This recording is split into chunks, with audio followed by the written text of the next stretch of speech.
imam vivasvate yogam proktavan hamavyayam vivasvan manave praha manurikshava kave brave.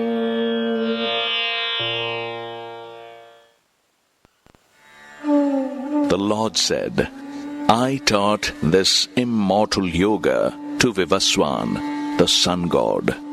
Vivaswan taught this to his son Manu, who further imparted it to his son Ikshvaku.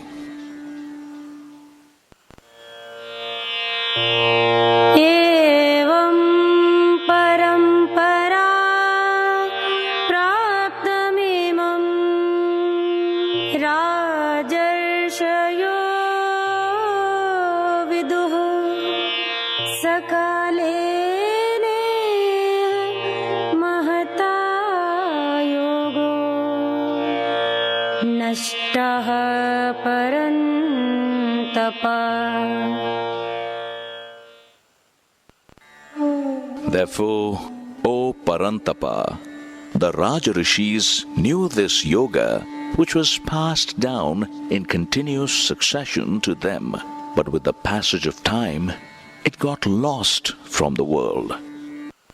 Rāja rishis, the royal sages.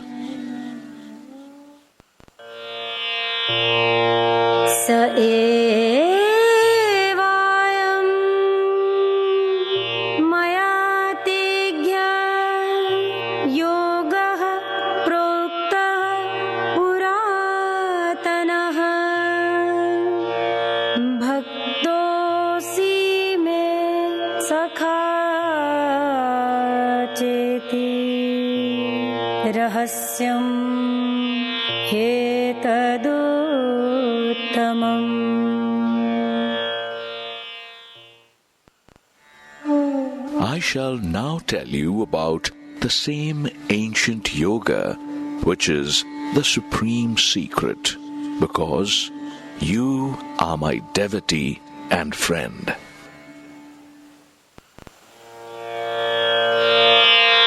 Aparam bhavato janma param janma vivasvataha kathame tadvijaniyam tvamado proktvaniti.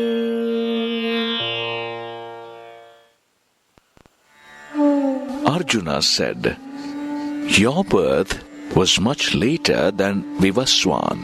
Then how am I to understand that you imparted this knowledge to him in the beginning?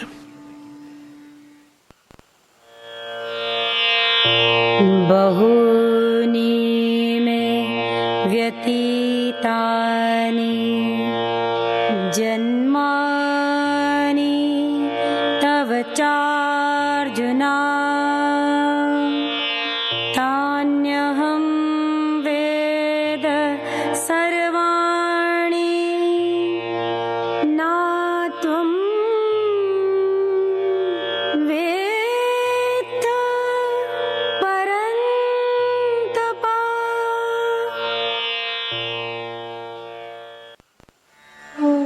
Lord Krishna said, O Arjuna, you and I have taken many births, but O Parantapa, you don't remember them. I remember them all. Ajopi sannavayatma bhutanami ishwaropi san prakratim swamadhisthaya sambhavamyat.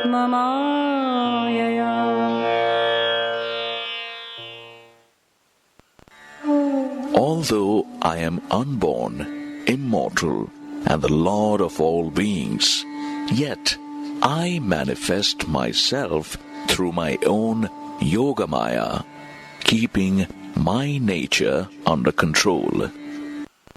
Yogamaya, divine powers.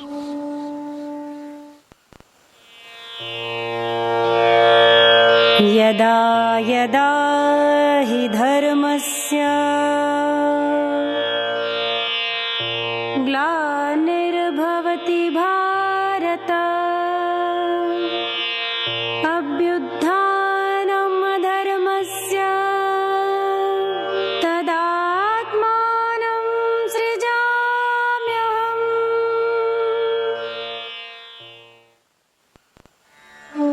O Bharata, whenever there is a decline in dharma and rise of adharma, I incarnate myself. Paritrāṇāya sadhūnām vināṣāya ca duṣkritāṃ dharma sansthapanārthāya sambhavāmi yuge yuge. For the protection of the good, the destruction of the evil, and for the establishment of dharma, I take birth in every age. Janma karma ca me divyamevam yo vetti tatvatah tyaktva deham punarjanma neti mameti sorjuna.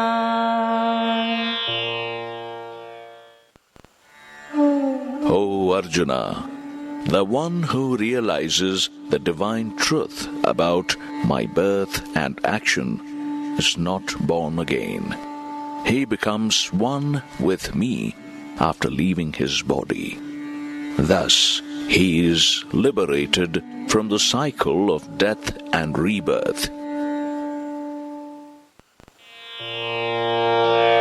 वीतराग भय क्रोधा मन्मया मामुपाश्रिताः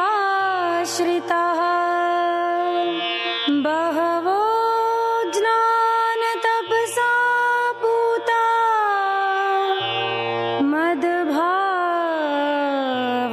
मद्भावमागतः.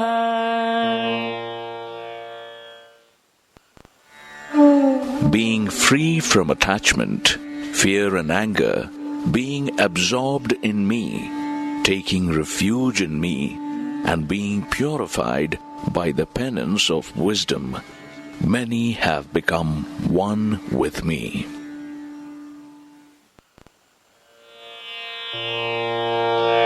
Ye yatha mam prapadyante tams tathaiv bhajamyaham mama vartamanu vartante manushyaha partha sarvashah. O Partha, according to the manner in which people worship me, I respond to them in that very manner. Therefore, all men follow my path in every way. काङ्क्षन्तः कर्मणां सिद्धिं यजन्त इह देवताः क्षिप्रं हि मानुषे लोके सिद्धिर्भवति कर्मजा.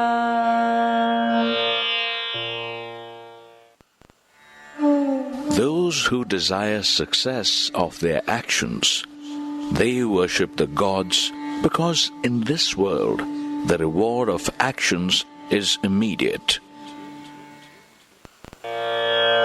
चातुर्वर्ण्यं मया सृष्टं गुणकर्म विभागशः तस्य कर्तारमपि मां विद्य कर्तारमव्ययम्.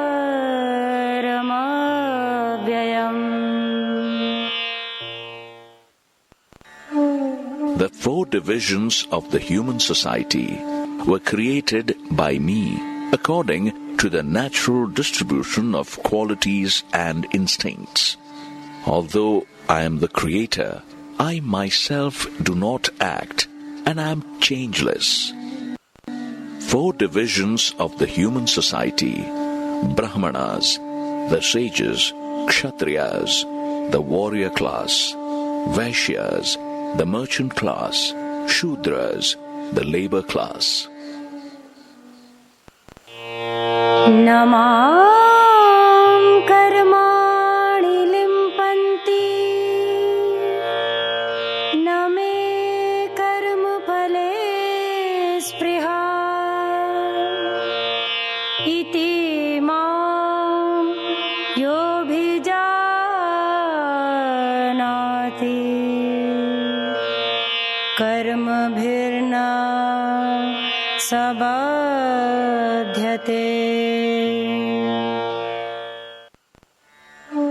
Since I have no craving for the fruit of actions, actions do not bind me. Thus, one who knows me in reality is not bound by actions. Evam jnatva kritam karma purvairapi mumukshubhi kuru karmaiva tasmat tvam purvaiः purvataram kritam. Having known this, even the ancient seekers of liberation performed selfless actions. Therefore, you also perform your duties like the ancient ones. Kim karmeti kavayopyatra mohitaः tatte karma pravakshyami yajjnatva mokshase shubhat. Even the wise are confused about what is action and what is inaction. Therefore, I shall tell you the truth about action and inaction, by knowing which you shall be liberated from the bondage. Karmano hyapi bodhyam cha vikarmanah akarmanascha bodhyam gehna karmano gatihi. It is necessary to know what is the right action, what is wrong action, and what is inaction, because mysterious are the ways of action.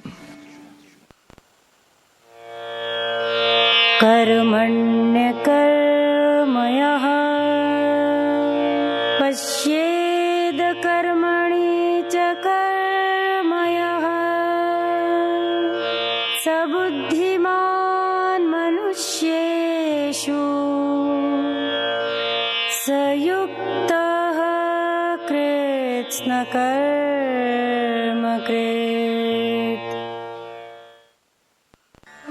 The one who sees inaction in action and action in inaction is wise among men. He is a yogi and doer of all actions. Yogi, one who is established in yoga.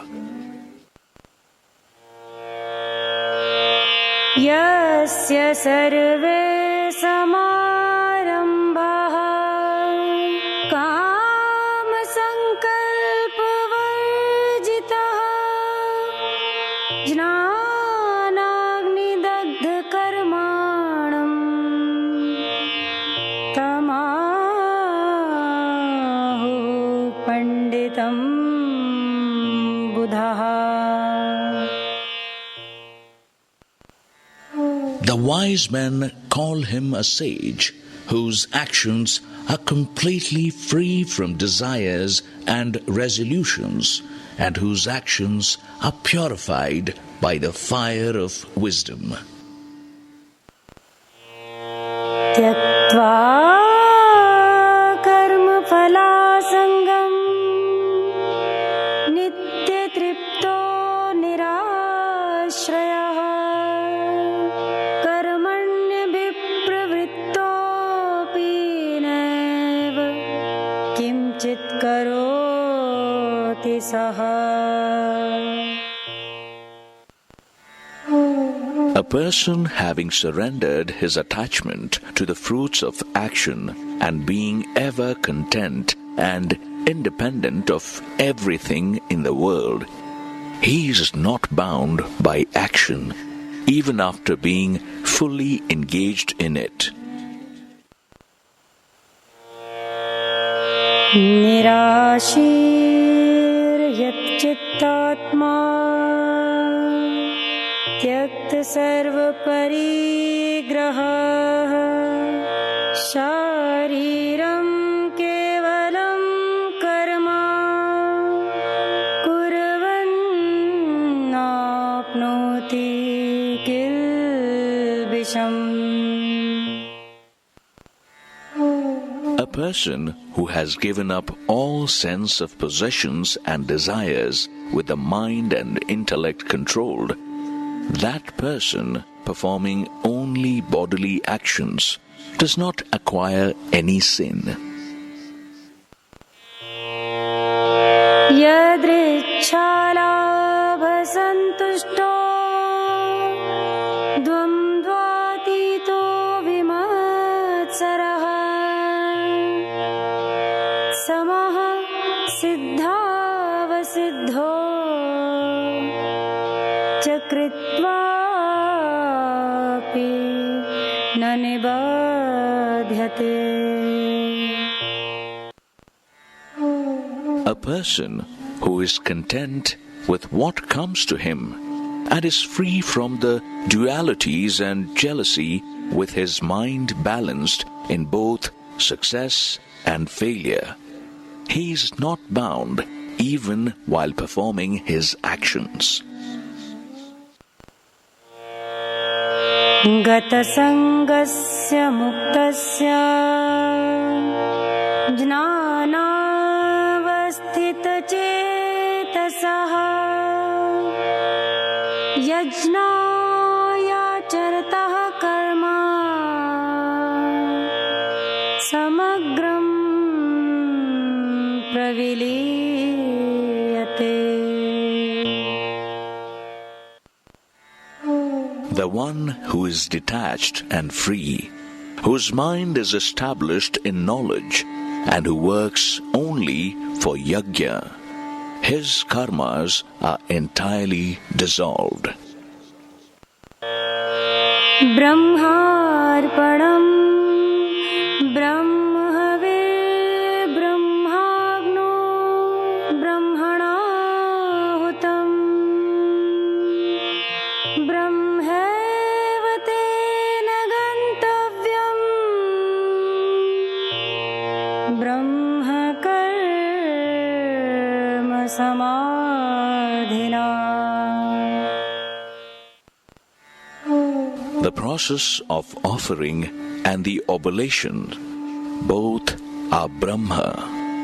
It is offered by Brahma into the fire of Brahma. Brahma is the goal achieved by the yogi, who always sees Brahma in his actions. Devameva pare yajnam yoginah paryupasate brahmagnav pare yajnam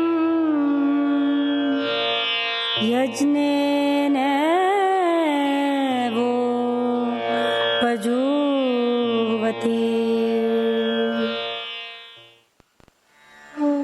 Some yogis do yajna only in the form of worship to the gods, while others offer the self as a sacrifice in the fire of Brahma. Shrotradirindriyanyanye samyamagnishu juvati shabdadin vishayananya indriyagnishu juvati. Some sacrifice their sense of hearing, etc., as an offering in the fire of self-control, while others offer the sound and other sense objects as sacrifice into the fire of the senses. Sarvani indriya karmani prana karmani cha pare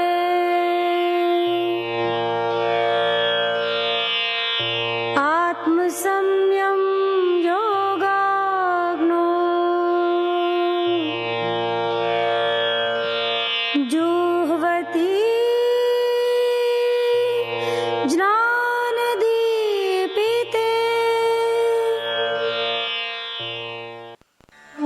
Some yogis offer all the functions of their senses and the prana into the fire of yoga in the form of self-control, kindled by wisdom. Prana, life force energy. Dravya yajna stapo yajna yoga yajna statha pare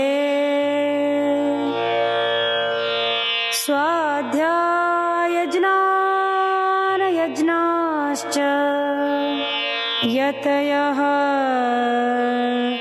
sanshita vritaha. Some perform yajna through charity, and some perform yajna in the form of penance or through the practice of yoga, while some striving souls observing rigid vows perform yajna in the form of wisdom through the study of sacred texts. Apane jovati pranam prane panam tatha pare pranapana gati ruddhva pranayam parayanaha. Some constantly practice pranayama by governing the movements of the outgoing and the incoming breaths. Some offer as a sacrifice the outgoing breath in the incoming breath, or the incoming breath in the outgoing breath. Pranayama, channelizing the life force energy. Apare niyataharaha pranan praneshu juvati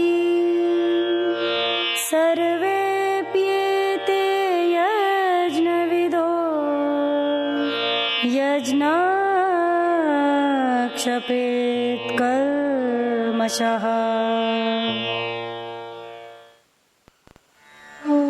Some others who have controlled their diet, they offer their prana in the fire of prana.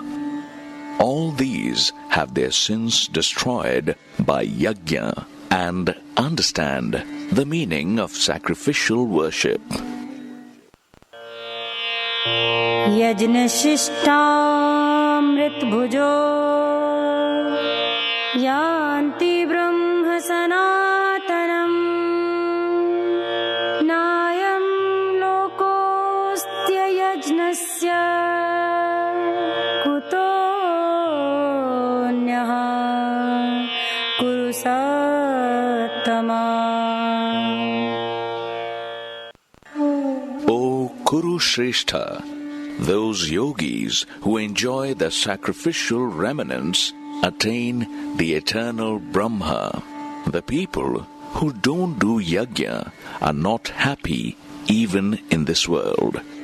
Then how can they live in the other world?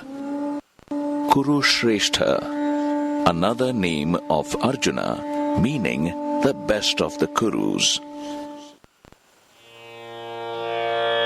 एवं बहुविधा यज्ञा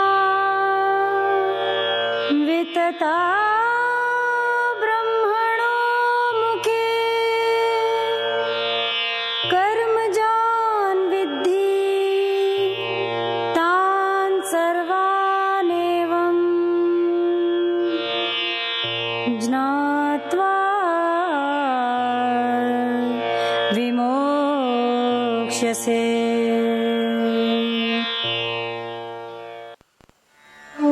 Similarly, many such forms of yajna have been described in detail in the Vedas. Know them all to be born from actions. This will free you from the bondage of actions. श्रेयान् द्रव्यमयाद्य ज्ञान यज्ञः परन्तप सर्वं कर्माखिलं पार्थ ज्ञाने परिसमाप्यते.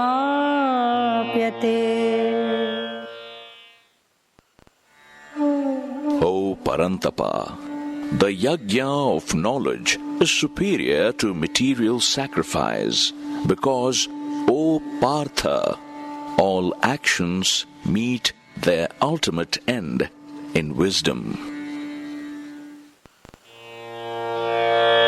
तद्विद्धि प्रणिपातेन परिप्रश्नेन सेवया उपदेक्ष्यन्ति ते ज्ञानम्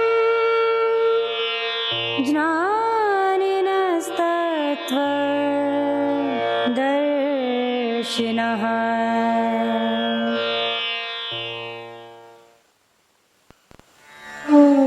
Therefore, you should understand the true nature of that knowledge by approaching a spiritual master. You bow down at their feet, serve them, and question them with an open and sincere heart. Those wise seers of truth will guide you in that knowledge. यज्ञात्वा न पुनर्मोहमेवम् यास्यसि पाण्डव येन भूतान्यशेषेण द्रक्ष्यस्यात्मन्यथो मयि. O Pandava, having attained that enlightenment, you will not be deluded again, and then you will see the entire creation within yourself and in me.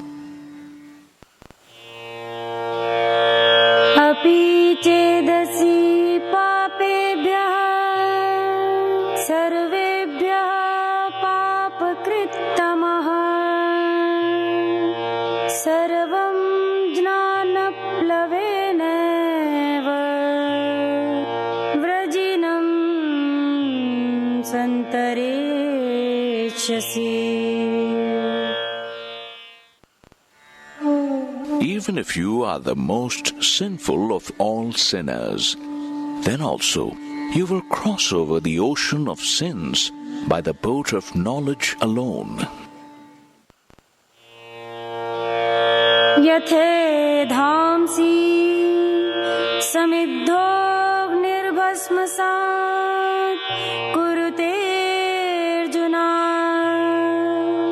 Jnana-agnihi sarva-karmani bhasmasat kurute tatha.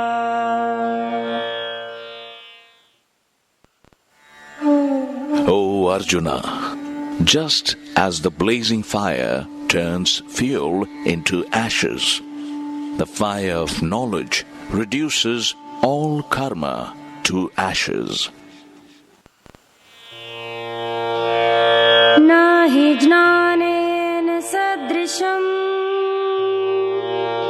pavitramih vidyate tat swayam yoga samsiddhah kalena atmani vindati. There is no purifier as great as knowledge in this world. One who becomes perfect in yoga, he automatically realizes the truth within himself with the passage of time. Shraddhavam lalabhate jnanam tatparaha samyatendriyah jnanam labdhava param shantim chirena adhigacchati.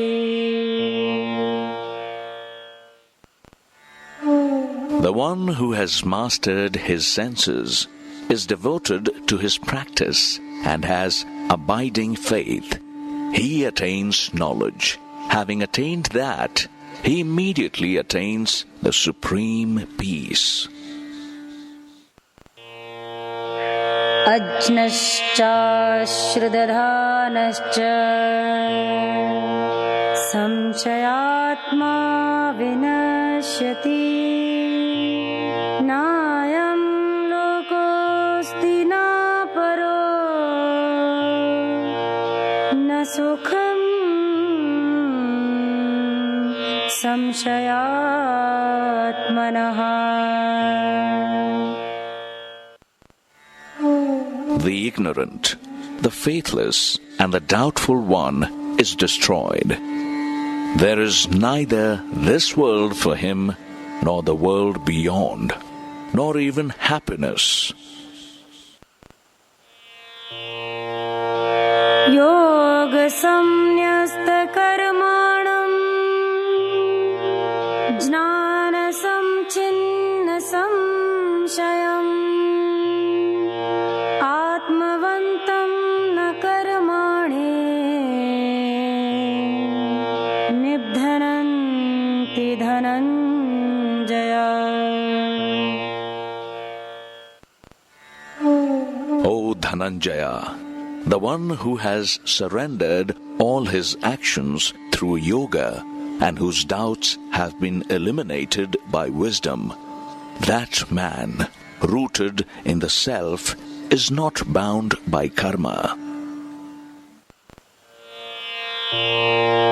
Tasmad jnana sambhutam hritsthitam jnanasinatmanah chitvainam sanshayam yoga matishthotishta bharata.